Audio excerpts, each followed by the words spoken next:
You're listening to another ambitious entrepreneurnetwork.com podcast, the voice for entrepreneurs and small business. Now, onto the show.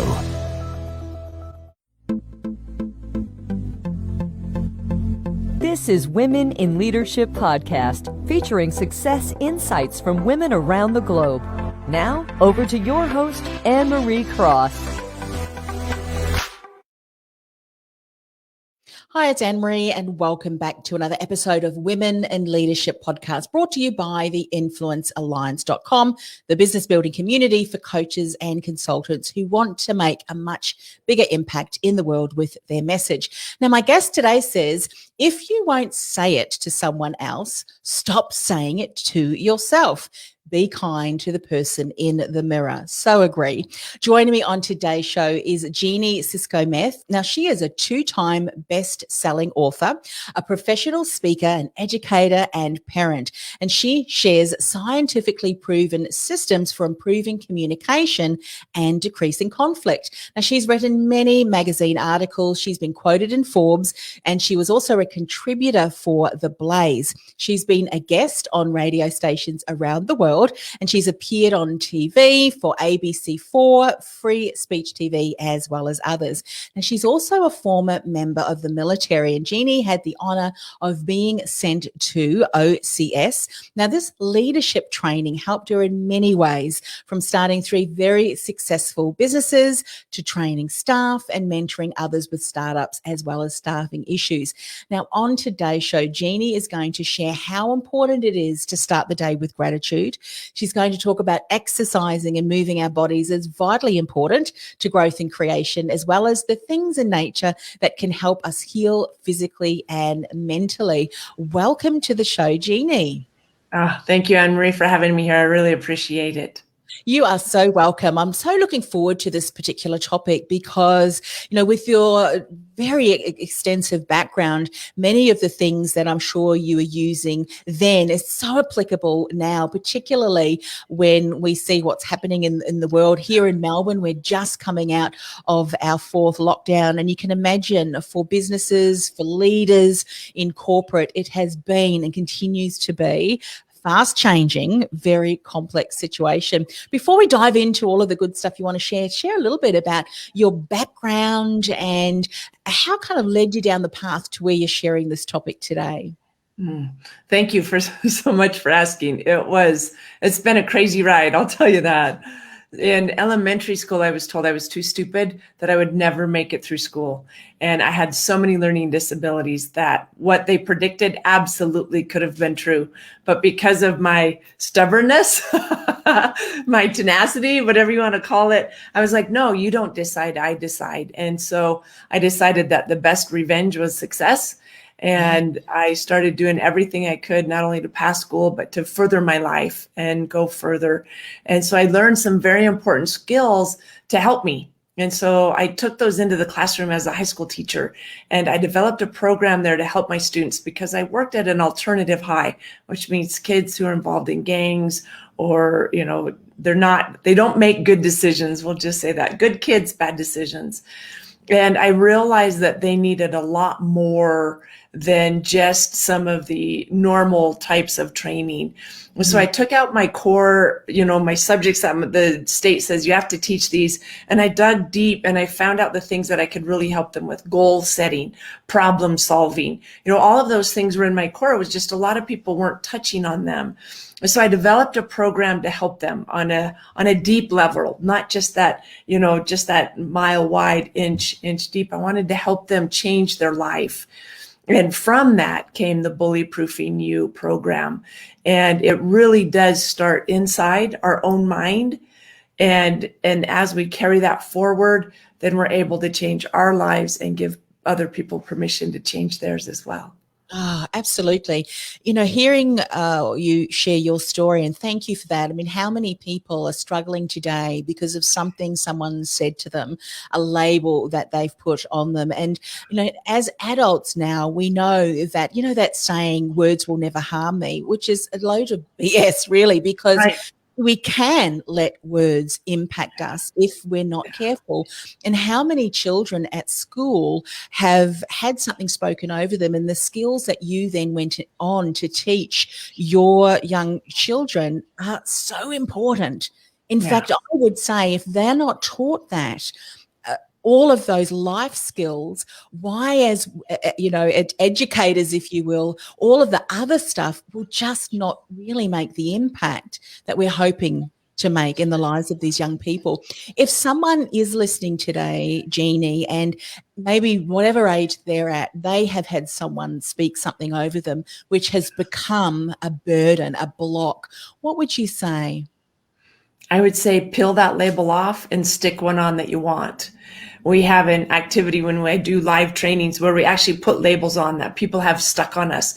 And then you decide which ones do you want to keep, which ones do you want to pull off. Just like words create, whether it's bad creation or good creation.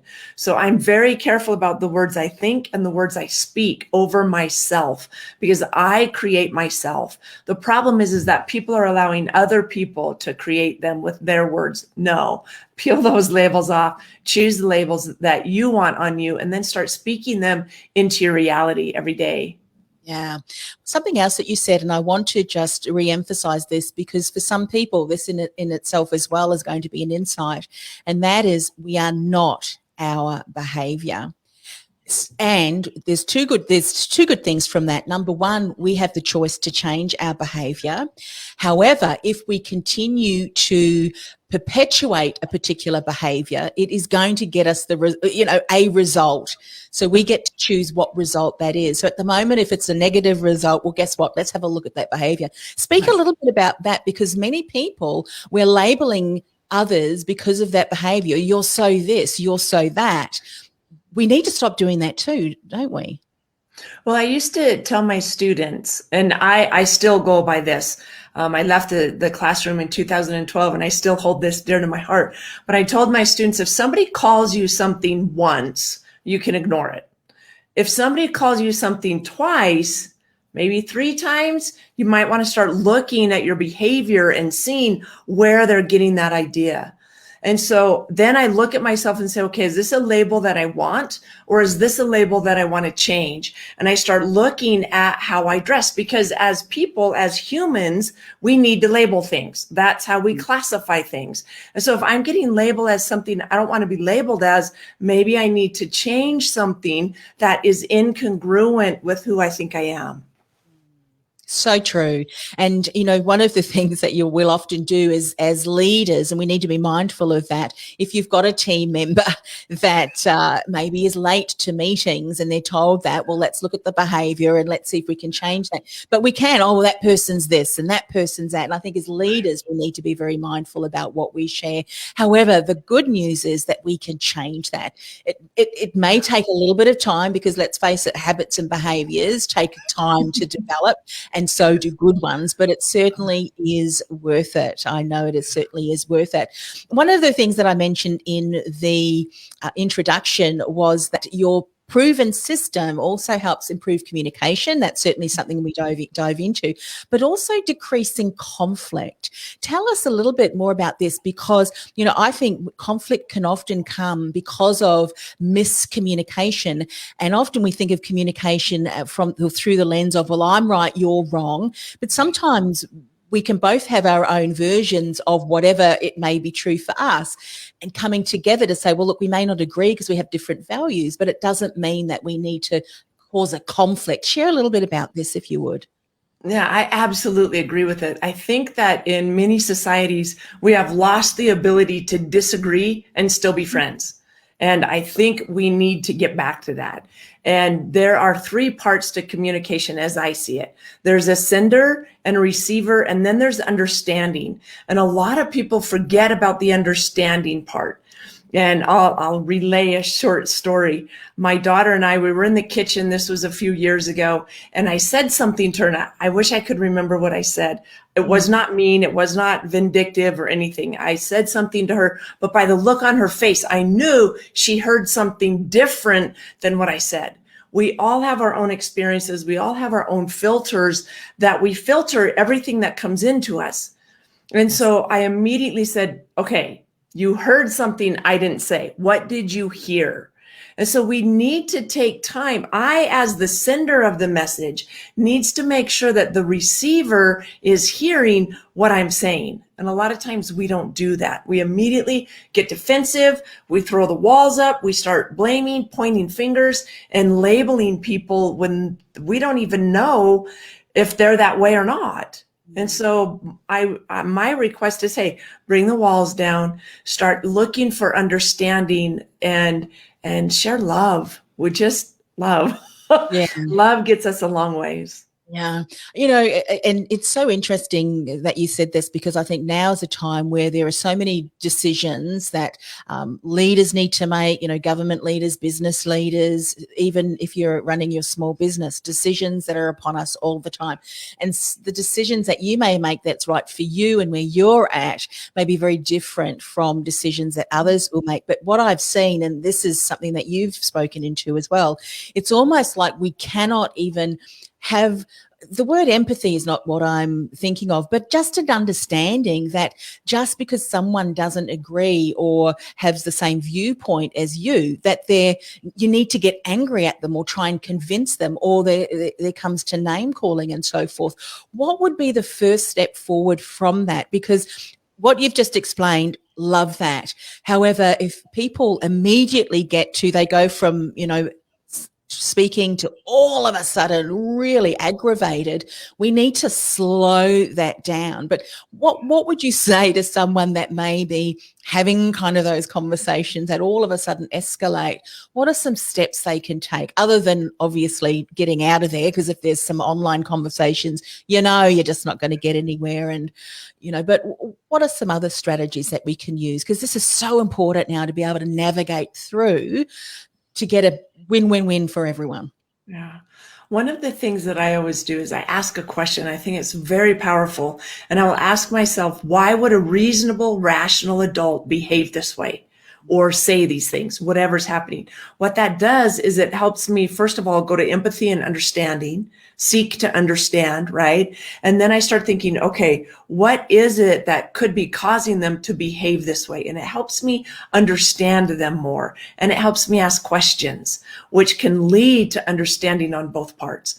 And I think that's really valuable. So just a question, an internal question of why would a reasonable, rational adult behave this way? And that really helps a lot. Yeah, that saying, don't judge someone until you've walked in their shoes, is so true, isn't it? I remember once speaking to, I think it was a gentleman who had shared they tried something new within their workplace. This was quite some years ago, and it was really effective. In fact, surprisingly so. And that was that when a small team was working together, one of the things that they were encouraged to do, they didn't have to, but was encouraged, to share one significant event that had happened to them that they believed that shaped them, and maybe even continued to direct some of the decisions and so forth that they made. And there were men and women around the table, and the men were very open as well. And the appreciation that each team member got for the other person. So in other words, people who were labeled as being very abrupt and very pushy and very micromanaged. The reason was because they lost their parents in war and they wanted to keep things close. They cared about them, and that's the way they expressed. It was a whole new level of understanding and appreciation, as you say, compassion and empathy through that. So I love that question that you've just asked. Yeah, that understanding of why, and it opens up the door, brings down the walls, open up the door for understanding. Because when I understand your story, I can understand your behavior. Because we all have these minimized programs, these things that live in our subconscious that run us from experiences when we were 6-year-old. And I ask my clients all the time, do you really want a 6-year-old running your finances or your relationship? Or, do you really want your 6-year-old to parent your kids today? And so we've got to learn how to go back to those past experiences that hurt us, I call them yuck berries. You know, we have this experience and then we build this emotion or this belief around it and we tuck it somewhere and we let it run our life. Well, hey, let's pull those yuck berries out, look at them and go, oh, now I understand better.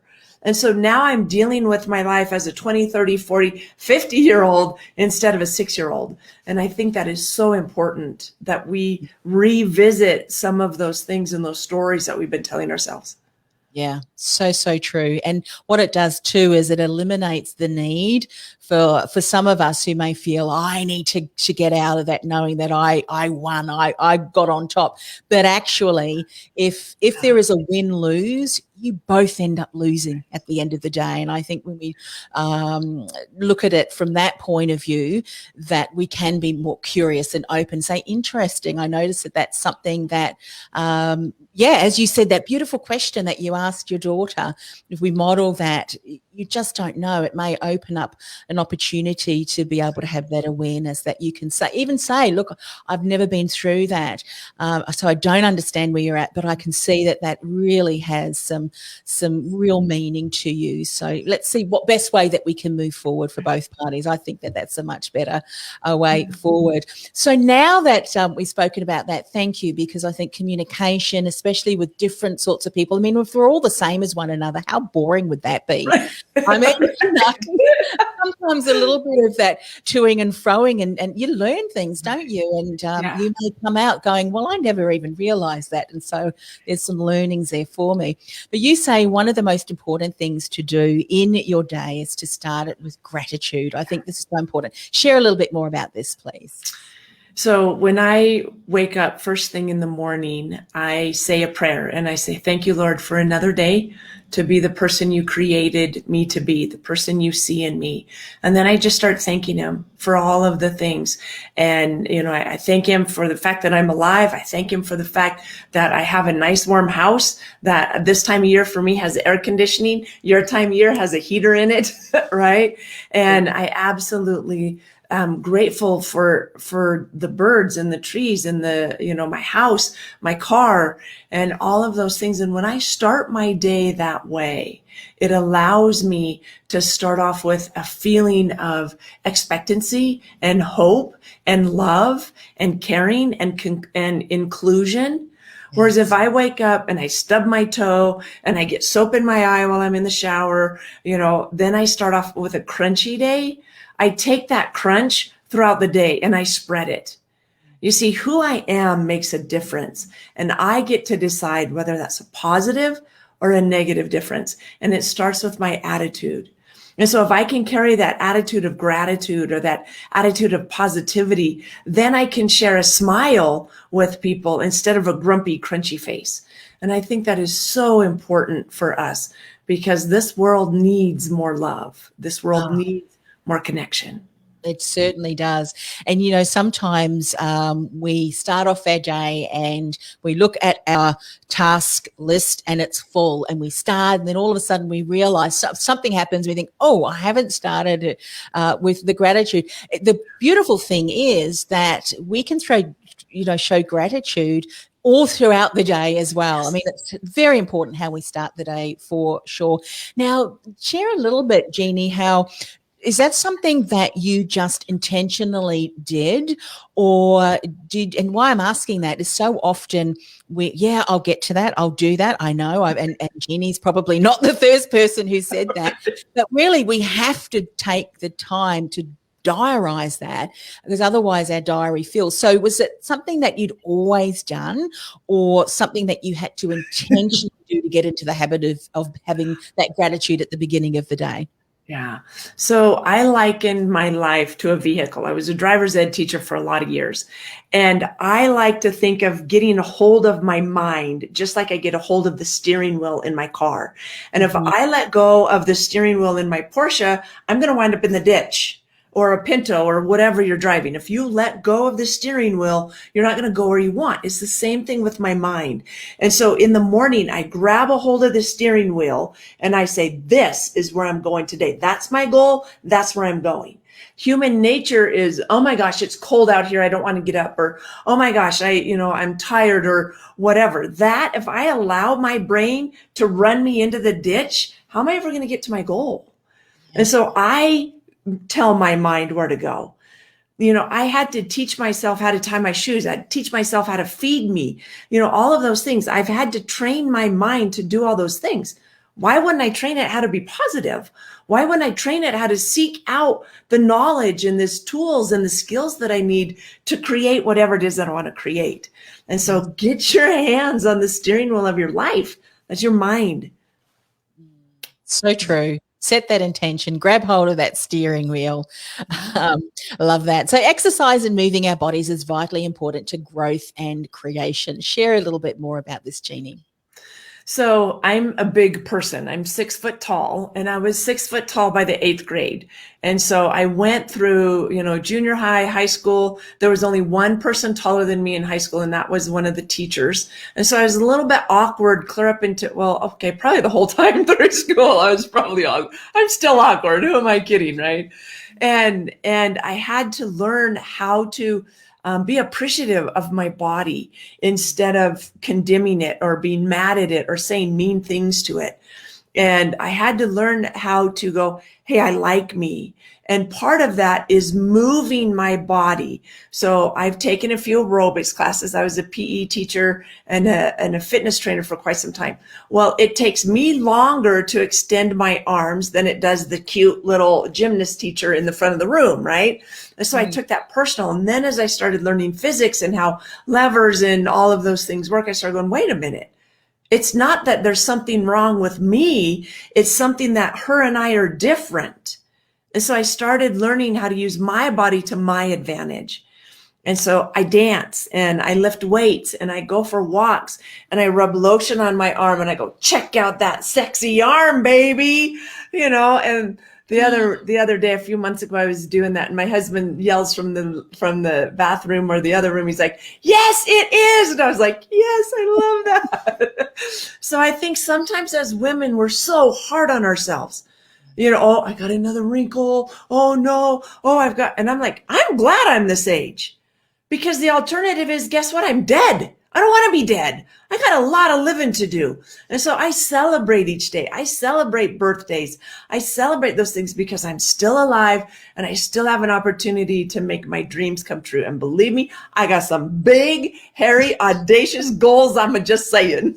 Yeah, I love that. And it is so true. You are so right, because as you were sharing that, I'm thinking, I'd love to be tall because I'm only 5'4". And I've all of my family, in fact, all of my daughters are even, I'm like this, so. And it's true, but it doesn't matter what size we are, what color hair we are, what age we are. And I think even men can relate to this as well. But women in particular, we are really hard on ourselves. But once we get comfortable in our own skin, there's nothing more confident, isn't there? And let's be that for others as well, because I'm sure you now go through your day and you notice a difference. I would imagine a spring in your step, because there isn't this hot weight of just things that you're saying to yourself. Our thoughts can really impact, as you said so beautifully in one of your other answers to some of the things we're talking about. What you say to yourself can impact how you show up, how you feel, and it's really important to take hold of that wheel and continue to direct that in the right way. So what I love about what you've said around healing physically and mentally, that things in nature can help us do that. How has that become apparent for you in your life, and how can we learn some of those insights today? So I grew up on a dairy farm and I loved spending time with my horse out in nature. Now I live in the city, hey, we've got some trees and stuff. I love to go out there. But the Lord knew what he was doing when he created trees and plants and all of that. They really do help us heal. And there's tons of science behind it now as well. Now I can't always get out in nature. I spend some time in my office with speaking engagements, mentoring clients, things like that. And so I bring nature to me through the beauty of doTERRA essential oils, because it's incredible And I won't take time to go into all that, but I love the smell of pine trees. I grew up in Washington. And so I have a little diffuser here in my office. I'll put a little drop of Siberian fir or black spruce or balsam fir or whatever. And all of a sudden I'm surrounded by the forest again. And I can close my eyes and just relax and feel it in my heart, the connectedness of all of us. And that just lets me know that I'm not alone. Because so often, especially this last year, we've been so sequestered or isolated or removed from people that we love, things that we love. And it can be very easy to feel like I'm all alone. And then I start thinking, well, were all my thoughts good? And I have all these negative thoughts. And so I invite people to start, respecting yourself more and coach yourself. Think of your best friend. If your best friend came up to you and said what you're saying to yourself, what would you say to them? And say that to yourself instead of the negative stuff. We're so critical of ourselves. We sure are. And something you just said, it prompted me to go back to a piece of the conversation where you're talking about labels, and we need to be mindful of the things that we say to ourselves and we say to others. And at the moment, when you think of no matter which country you're in, every single one of us has gone through something challenging. Some people are still going in and out of that. We're just coming out of our fourth lockdown. But one of the things that I think is so important too is often not to look at what other people are doing. We know that that's important, but also in the terms of how we cope with things and be mindful in how we treat others around us, because maybe you've been able to bounce back, but it's taking them longer. And the worst thing that we can do for someone is to say, pick yourself up, keep going, that kind of thing, when they may be struggling, because just because it's taking them longer doesn't mean that there's anything wrong with that. It just means that they need a little bit more time. But also for us ourselves, not to compare ourselves if it is taking us longer and feeling ashamed, now's the time to say, look, I am struggling. I need support, and get that support and the surrounding you. Can you speak a little bit into that? Because I think this beautifully relates to that as well. Yes. Yeah. Shaming never did anything productive at all. Either self-shame or somebody else's shame, it does not help. It is a diminishing feeling. When I feel shame, I feel smaller, I shrink, I feel bad, and it makes me vulnerable to make bad decisions. But if I feel empowered, or if somebody's standing next to me saying, hey, it's going to be okay, it's going to be all right. Take the next step, no matter how scary it is, take the next step. You've got this. I believe in you. Then I did that when I was in high school. I was really struggling, and I had a basketball coach that believed in me more than I believed in me. And because of his belief, he helped me overcome my unbelief. And I feel so grateful for that. We all have people around us that believe in us and support us. The problem is that many times we're listening to the voice that is not supportive, that does not believe in us.